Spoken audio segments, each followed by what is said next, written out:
Well, hello there, Internet. My name is Shane Smewen, and I am the theater teacher here at Aragon. What you are about to see is a student written and student performed collection of monologues. The prompt I gave my students was to reflect on all things 2020: COVID, distance learning, the wildfires, Black Lives Matter, and of course, wearing a mask. These are an amazing collection of honest, funny, serious, and certainly heartfelt stories. If you like what you see, please consider making a donation. The link is right around where you got this video on our webpage. And so, without any further ado, Art Soup 2020.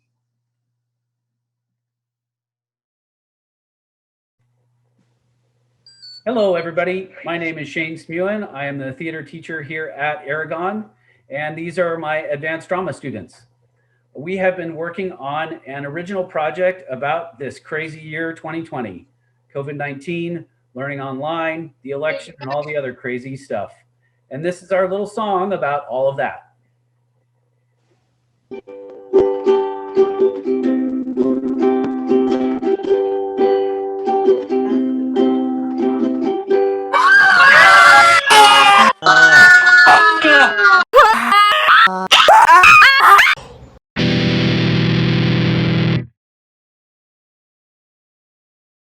I have had enough of these animals. They're all over the goddamn place and they keep on getting in my way. I find these beasts in literally every building, room, and even closets. They are probably the biggest threat to humankind and the world, and they won't stop spreading. They're destructive to themselves and others and are always so chaotic. It's unbelievable the things they do. I saw one the other day, having contracted a terrible disease after licking a toilet seat. A toilet seat! And it did it on purpose! It knew that there is a deadly pandemic going on, and that only encouraged it. Every single day, they kill each other over the most bizarre things, like footballs or buckets. They seem to refuse basic facts when put right in their face. If they were given the choice between giving to someone and getting more in return, or giving them nothing at all, they would refuse the former option no matter how much they would gain. They're not dangerous because of strong claws or a deadly bite. It's because of sheer stupidity and apathy. Honestly, life would be so much easier if there were just less humans.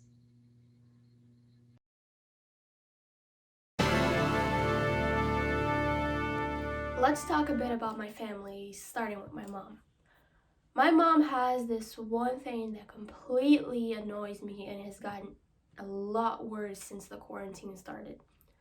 She is more worried about me dating someone than I am, and this is what she told me when the quarantine started. So, what are you gonna do now, huh? About what? You couldn't even get a boyfriend before the quarantine. Imagine now that you're not having any contact with anyone.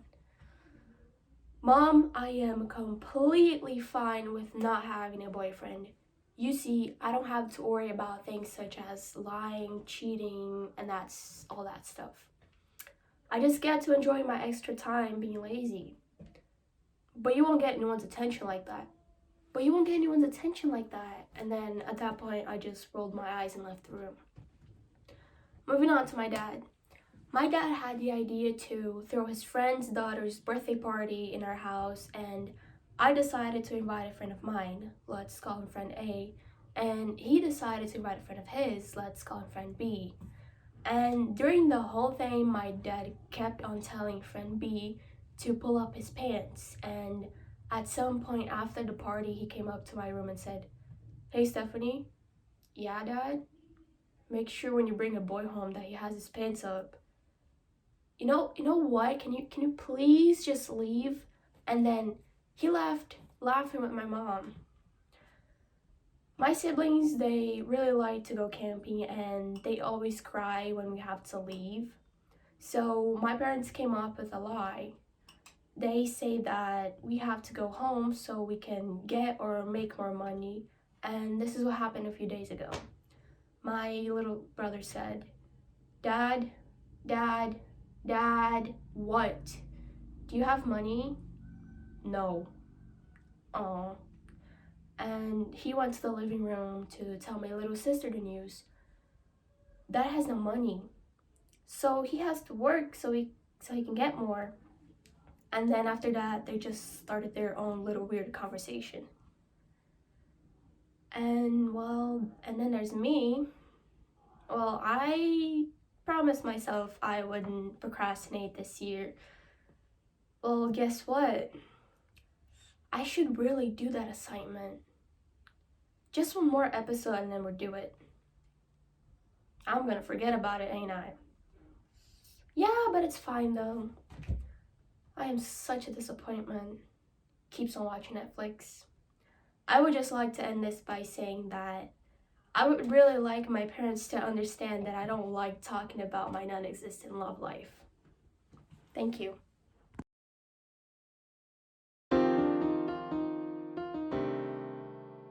I want more time. I want to go back and save all those people. I mean, there's nothing I could have done or can do now. We don't have a cure yet.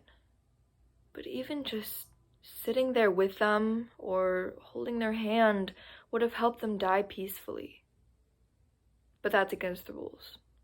We aren't allowed to come even close to any of our patients with the virus. I just want more time to figure this out. I want more time so that somebody, anybody, literally anybody could have the time to come up with a vaccine, a cure, medicine, something. Something to make the pain go away. And something for the families that have lost their loved ones because of this virus. Something to take away their pain too. I walk around like a zombie with masks that leave dents and marks in my face and protective gear that itches everywhere. I can't even sip my coffee. I do it for them. I do it for the people. You're saving lives is what I have to keep reminding myself every day. But the thing is, surgery isn't helping with the virus. You can't do anything to help someone with it, especially as a surgeon. I feel lost. And I've never felt lost, not in my 15 years of working at the hospital. I just want more time. More time is all we need. And I love my job, but I've considered leaving because of how exhausted I am. But right now, the hospital needs me. My back hurts, my face hurts, my hands hurt, and my heart aches with grief. We just need more time. Except right now, I just have to keep reminding myself that I'm saving lives. It's what keeps me going.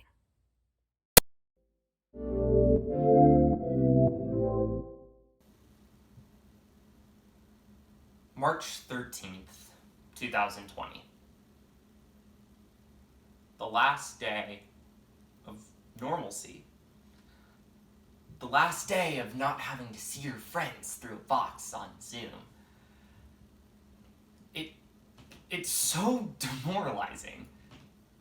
I mean, there were times last year that I certainly wanted a break, but I didn't mean a whole damn year. Now social distancing downtown with my friends feels like a religious holiday. I mean, Tiger King and whipped coffee can only get you so far. And to think that all of these moments could have been prevented. My blood is boiling. hundreds of thousands of people are dying, and it feels like a new normal. People are so self-centered that they just can't stand 6 feet apart and wear a goddamn mask. Just grow up.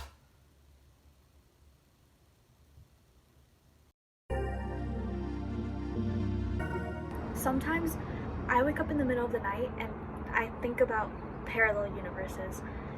It's a strange thought, really, I know, but the fact that there are different versions of me out there in the universe is something interesting and almost scary to me. For example, Diana number 42 could probably still be sleeping, but this Diana isn't. This Diana is awake in the middle of the night. And Diana number 132 could also probably still be sleeping, but here's the catch. Her curtains are yellow. Yellow curtains is probably like the most smallest difference ever, but what if Diana number 132 is obsessed with the color yellow? More specifically, yellow curtains. But obviously that's crazy. Diana number 132 isn't obsessed with yellow curtains. But what if Diana number 133 is? And then I think about Diana number 12, who isn't in a pandemic, or Diana number 28, who has a bigger home, even about Diana number 7, who doesn't have divorced parents. It's interesting to picture what their life is like, maybe even switch places for a day, but I would never stay. I would never permanently switch the life I have now, no matter how hard it was to get here. And so I push all the Dianas I've created to the back of my mind and go to sleep as Diana number 1. That is if I am Diana number 1, right? Oh, shut up!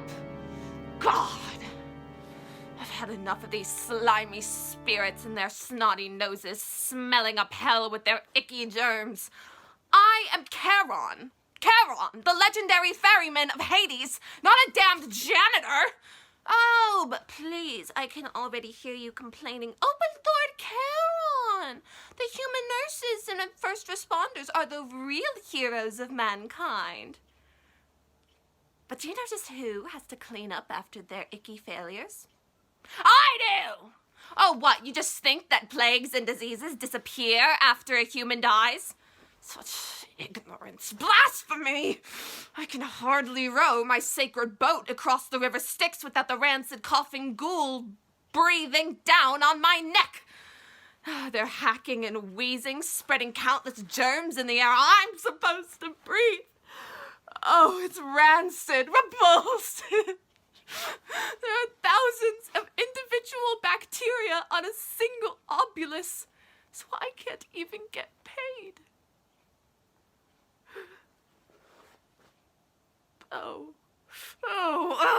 Now Nyx and Thanatos and all those other gossipy gods just love to make fun of me whenever I bring up a decent point. Oh, but Lord Karen, this is the underworld. We welcome all the diseased and germ-infested, Karen. Oh, you're a drama queen, Karen. But what do those nauseating, rotten little snotty-nosed brats know? I was the one who pushed for all incoming ghouls to wear masks. I was the one who pushed for all incoming ghosts to wear face coverings, face shields, anything, a bandana, who cares? Just I don't want them coughing on me. And yet the pristine image of hell I uphold with hand sanitizer dispensers at every dock, it is constantly getting squashed every time a drop goes through their spirity hands. Oh, their wispy forms do not know the meaning of cleanliness. Oh, they think Sisyphus has it bad, pushing that boulder up his little stupid hill every day. At least he deserves it. I have to ferry sick, virus-infested, drenched harbingers of disease my every waking moment for the rest of eternity, only to row back and be greeted with more. Oh, whoever's governing the humans on the top side is getting a special ride from me when they get down here. I'll make sure to pay them back for every single germ.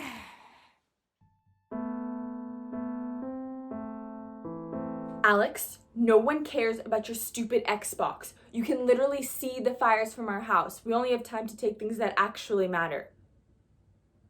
Wait. Where's Fred?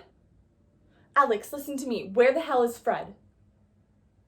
You don't think our goddamn cat is more important than a stupid Xbox? Of all the times to be an idiot, this is probably the worst possible time you could pick. What do you mean we can always get a new cat? Are you kidding me? Yeah, I know it was supposed to be a joke. It just wasn't a very funny one.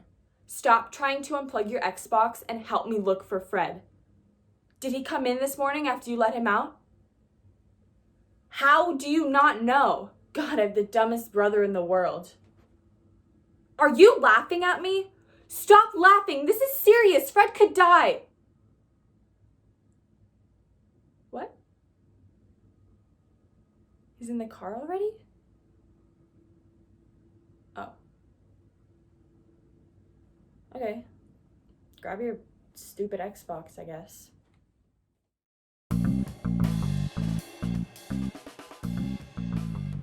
Right. So, I accept full responsibility for my actions. Even after working as a firefighter for, so many years now, we still all make mistakes sometimes. Sometimes it just isn't possible. You can't save everyone.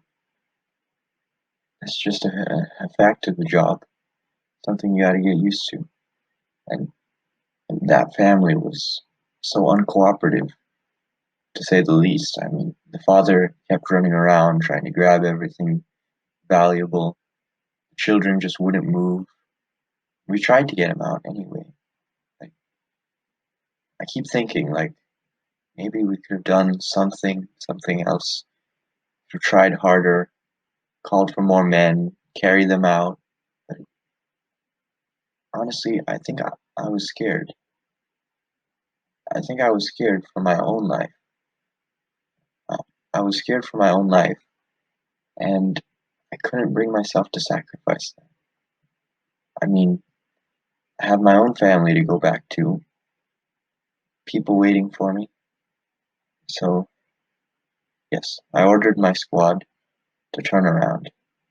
And we had already got dozens of other people out, but I know that's no excuse. I feel horrible just thinking of it. If that was my own family, I absolutely would have kept going. But I just couldn't. Just couldn't. So sorry. So, I want you to accept this. It's my resignation letter. What I did was wrong, and I failed the mission of this department. So I can no longer work here in good conscience. And I want you to make sure that the next guy you choose is a man of honor. I want him to be someone who would have given his own life to save just one more. 'Cause that's just not me. I'm sorry.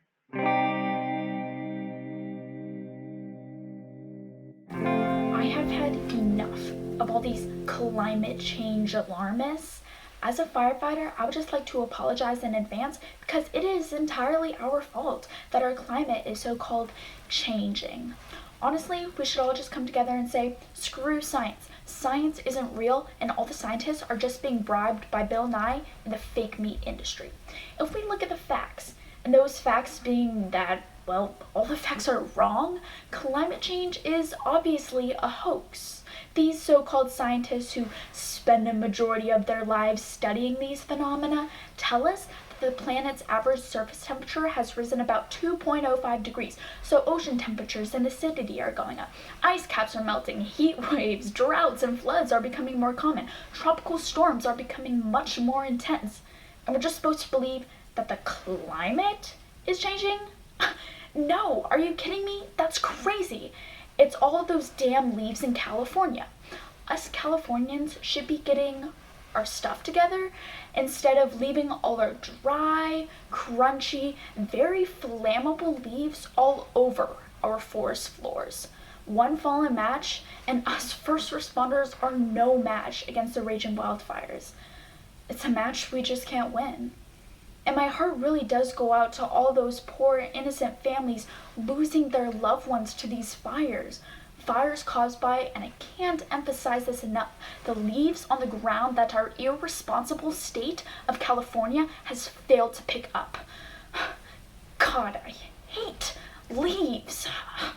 So, for the sake of the rest of the world, us Californians need to get our shit and our leaves together.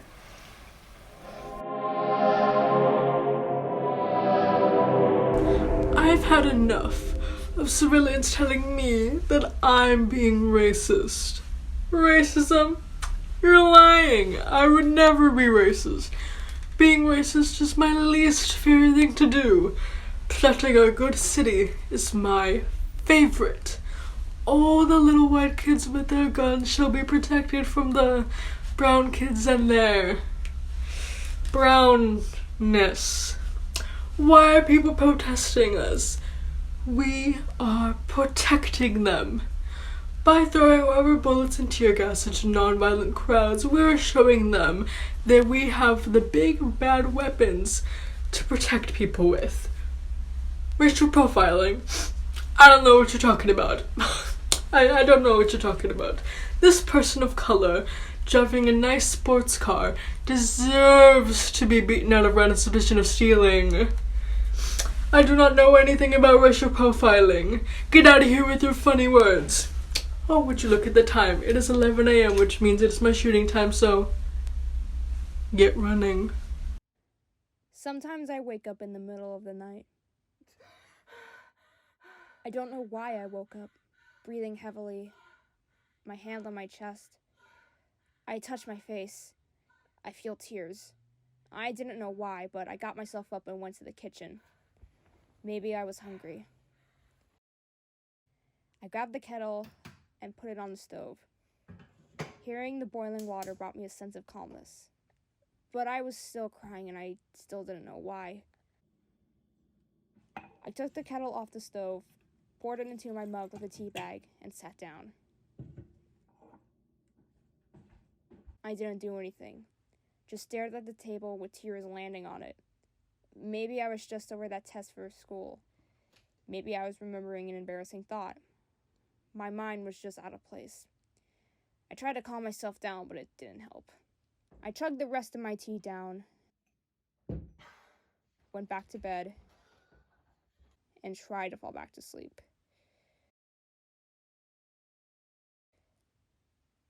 For the first couple of minutes, I just stared at the ceiling with tears hitting my pillow, and after 10 minutes, I got myself back to sleep.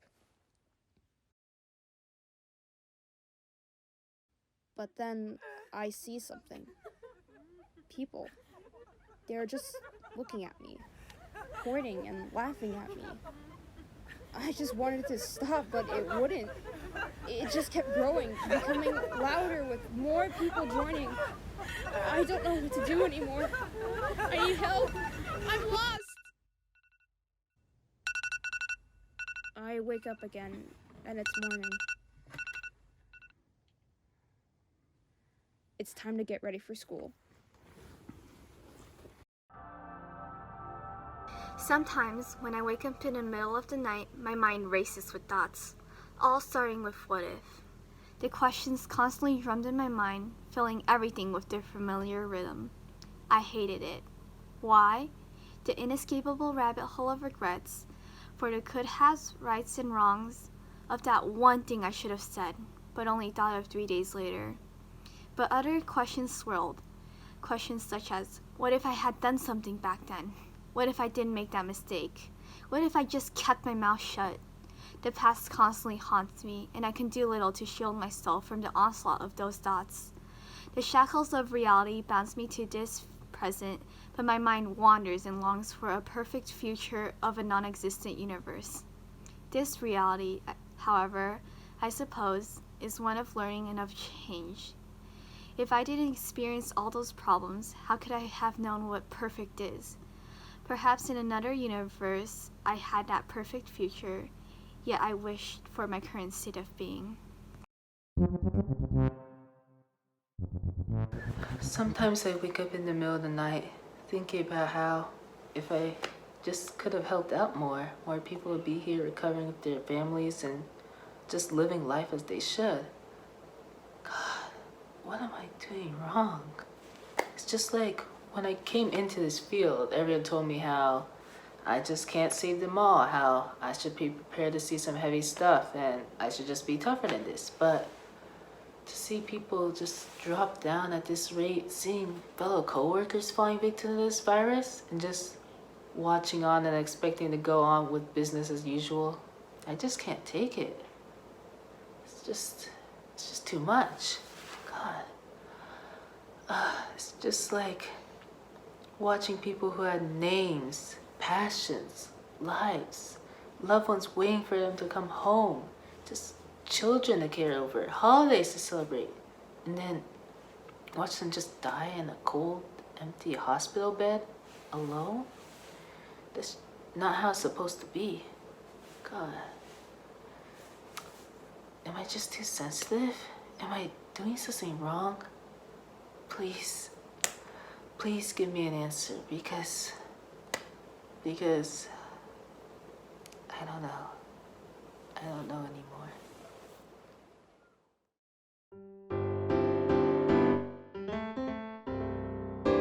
Welcome to the store.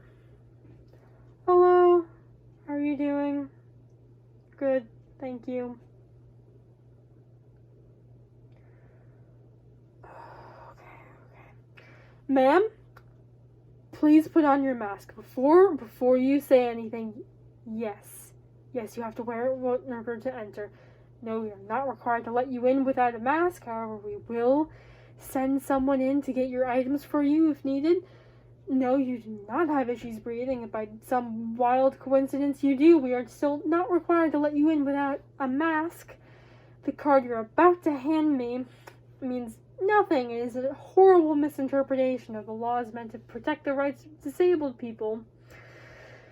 And I don't care if you put this on TikTok. I am doing my job, and my manager in the corporate office will back me up.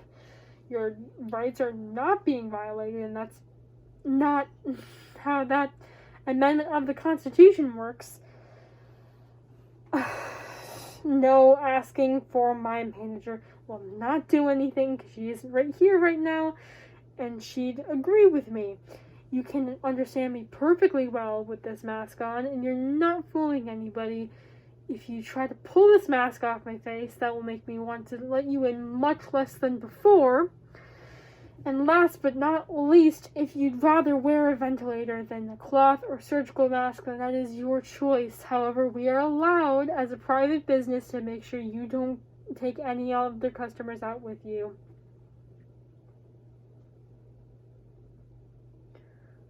Oh, you forgot it at home. Oh, okay.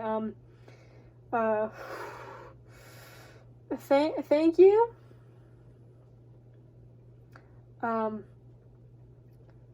No, I'm doing okay. I'm doing fine. Just peachy.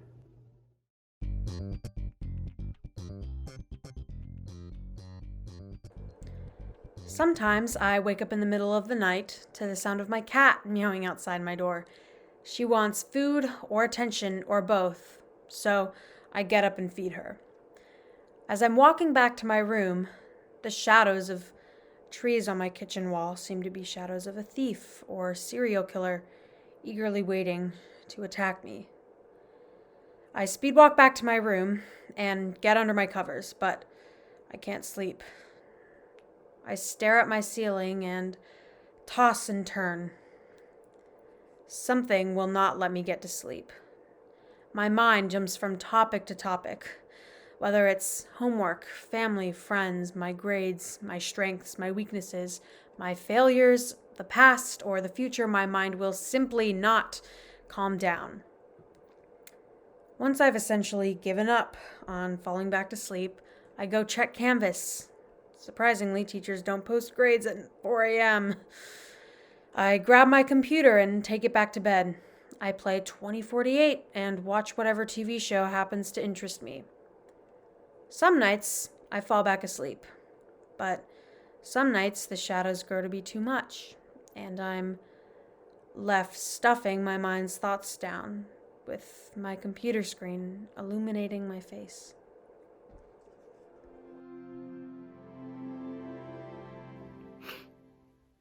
Ugh. Oh, I gotta sneeze. I got that tingly feeling like right there. But why now though? I mean, because I just know that if I sneeze right now, the woman in front of me is going to freak out. I've seen her walking around with her hand sanitizer that she pulls out every single time she picks up a new item, and she's buying like 5 cans of Lysol spray. So I just know that if I sneeze right now, right as I'm bagging all her stuff, she will throw the biggest tantrum, asking for the manager and everything. You know what? I'll bet she'll even call the police. I mean, that other lady did. She had a whole meltdown, screaming at me that I should be arrested for spreading the disease to her. I mean, I'm just here to earn like $12 an hour, ma'am, not bring death and chaos into your life. So please not now, just any time but now. I will even deal with that awfully tingly feeling you get in your nose for hours. Just as long as it's not a achoo! Shit.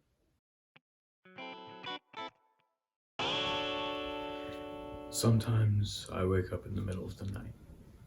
Or at least I used to. When I was much younger, I did. I'd get scared. Partially because if my mom found out I was up past my bedtime, she'd kill me, but mostly because it was dark and there were monsters.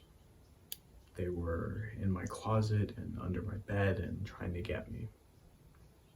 But funny thing about monsters is if you pull your covers right up above your head and squeeze your eyes really tight, then they can't get you. Then they wouldn't know I'm there. I used to think that when I would grow up, I would fight the monsters. I guess old habits die hard.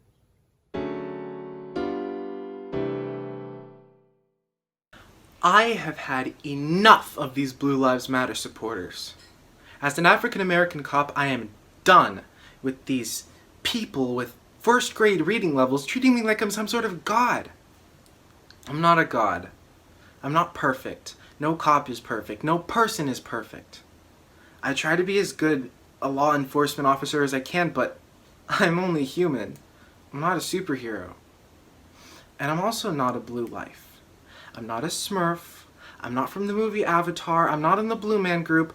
I'm not a blue life just because I wear blue. I don't call you a crappy camouflage life. I'm aware that there are crooked cops, but the fact that a crooked person could even become a cop proves that there's a crooked system. I've been told to put on riot gear and defy the Constitution, refusing people their First Amendment right to protest. I am also quite fed up with civilian militias. I mean, I really wasn't aware that the Second Amendment gave the cast of Duck Dynasty the right to run around shooting vegans, claiming you're protecting cops. I have a gun for a reason. I have a nightstick for a reason. I don't need some psycho gassed up on moonshine to shoot some weaponless man or woman who feeds themselves like a deer.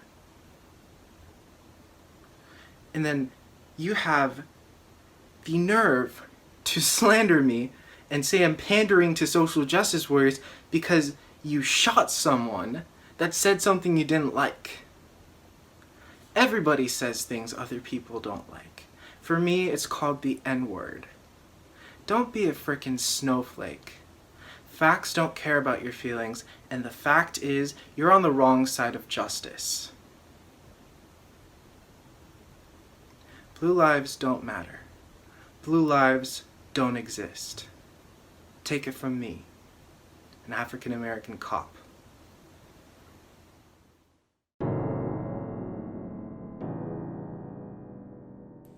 Sometimes I wake up in the middle of the night, and I think, what am I doing here? I always used to convince myself that I didn't know what I wanted to do, who I wanted to be. But that was always a lie. I'm in denial, you see, because I know exactly what I want to do, but I'm afraid. I'm afraid because I don't want to disappoint anyone. People have different expectations of me. My parents always think I should be a writer. And although I love to write, there's something I've always wanted to do more. Whenever I bring it up, though, it's not taken too seriously. And it's the same reaction from anyone I tell, so I stopped talking about it. I've labeled it as a dream. Honestly, it's a little saddening seeing others reach my dream, but it's even more saddening when I see how much support they get. I used to think it was because the people I knew around me wouldn't tell me that I could do it. But I've realized that I can't even tell myself. And you know, the future is really terrifying to me. But I'll never know what I'm capable of unless I take the leap. It's the funny thing about fear. I'm so afraid to fall that it stopped me from flying. I don't want to be afraid. Because I'm so tired of sitting by and waiting for something that'll never come unless I try. Because I watch everyone around me reach something because they're not afraid. I really don't want to be afraid. It was never about who supported me or who doubted me, because the only doubt that stopped me was within myself. I finally know what I want to do with my life, and I'm done pretending I don't.